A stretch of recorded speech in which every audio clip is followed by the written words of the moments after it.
That's right, we're talking about Metroid Dread.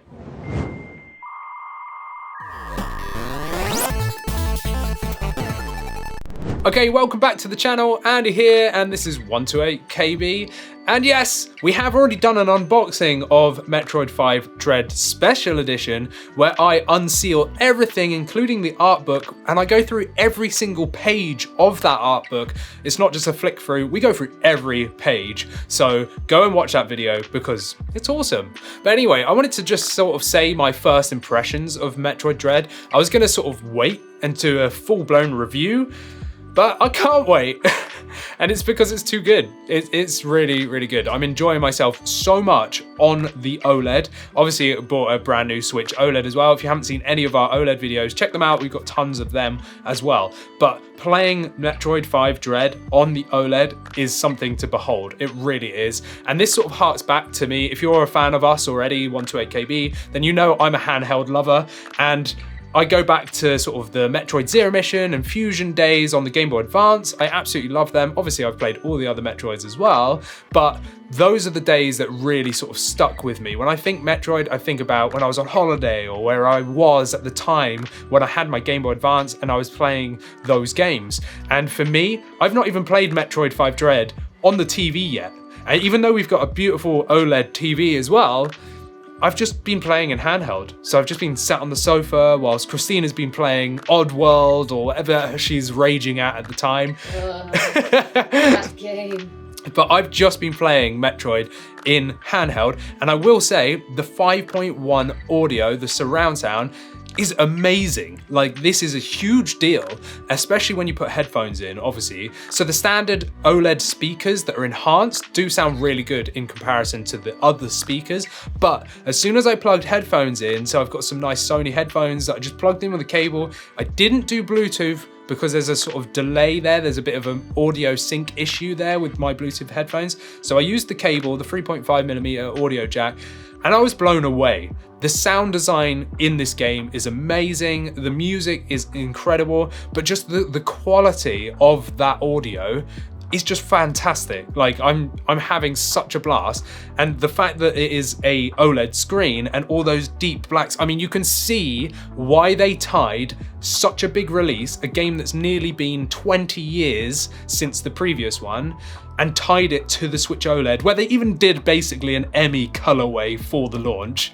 You know, you can see why they've put these together, because OLED really pulls those deep blacks out. The contrast is much better, the saturation's better, and Metroid is that sort of, you know, a bit doom and gloomy game, so you're sort of trudging around. It's almost a little bit dungeon crawler-esque, isn't it? And then you've got, like, you know, volcanoes and different areas that you're going to run through, and all those colors really, really pop. So playing it on the OLED in handheld mode with that beautiful 7-inch screen really sucks you in, and as soon as you put headphones on as well, it's truly immersive. Like, this is the most immersion I've had in any Metroid game that I've played to date, and I'm not even that far through it. So I'm probably 2.5 hours. I think maybe my last save might have been the 3-hour mark. So I've been seeing people completing this game in around the sort of 10 to 15 hours, maybe slightly under if you're rushing it. I'm not rushing at all. I'm taking my sweet time to enjoy this. Obviously, I'm going to replay it at some point anyway,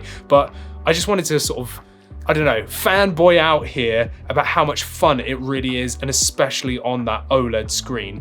And for me, playing it handheld is the way that I've been enjoying it the most. I totally will go and put it on our big screen soon as well to experience that, because playing a 2D Metroid game on the big screen again, you know, it's going to be great, even though I've been doing all that on the Wii U. So if you haven't seen our Wii U videos from a little while back, go and check those out. But yeah, Metroid 5 Dread, the audio is amazing. The visuals are fantastic. Anyone that's saying this is just an upscaled 3DS game or DS game or whatever, it's not. It's not. The textures look fantastic. It looks HD even on, you know, like full HD, I'm saying, even on a 720p screen. The OLED is that crisp and that sort of sharp that it looks like you're playing a 1080p game. It's that good.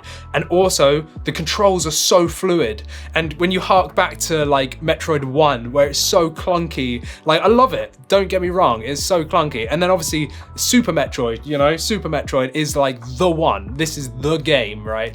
Everything is perfect on that. This is kind of like that level of jump between Metroid 1 and Super Metroid. That's what this feels like to me, because the controls, I have seen people on Twitter going, oh, the controls suck. Like, what? Have you never played a Metroid game before? And if you haven't, then fair enough. The controls might, you know, you might need to get like sort of used to them a little bit. But for those that have already played previous Metroid games, these controls feel great to me. Like, everything is so fluid. It works perfectly. I'm not brilliant at it. Like, sometimes I'm thinking, okay, I want to like shoot this block and slide through there and then jump and grapple up that. Yeah, sometimes it doesn't go to plan, but it is fluid and the animations are brilliant. The way that Samus can sort of like parkour, they call it, up like a 1 block height. And if you sort of slowly do it, she like taps the block before she's gonna go and like jump up it.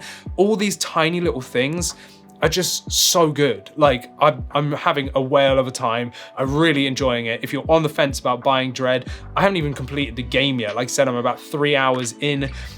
Just do it. It's amazing. The EMMI as well. I totally almost forgot about this. The EMMI completely scare the living, you know, bejesus out of you. Like, I was honestly sat there with dread, like literal dread, with my headphones on. The first EMMI, like the first functional EMMI, let's say that, I was absolutely like, oh my days, I just need to run. And I didn't really have time to sort of look around and do this and do that, because I was just panicking. I was full-blown panic. I think I died about 4 times, like almost instantly, because I just didn't know what to do. Even though I knew where I needed to go, I was just panicking. And obviously that subsides a little bit over time, but it's just fantastic. It really is a great game. And if you haven't played Metroid or any Metroid games yet, then definitely check out Dread. It's so worth it. And if you're on the fence about whether it's worth the cost or not, this is a brilliant game. They don't weigh up like, is 2D worth like 60 quid or whatever.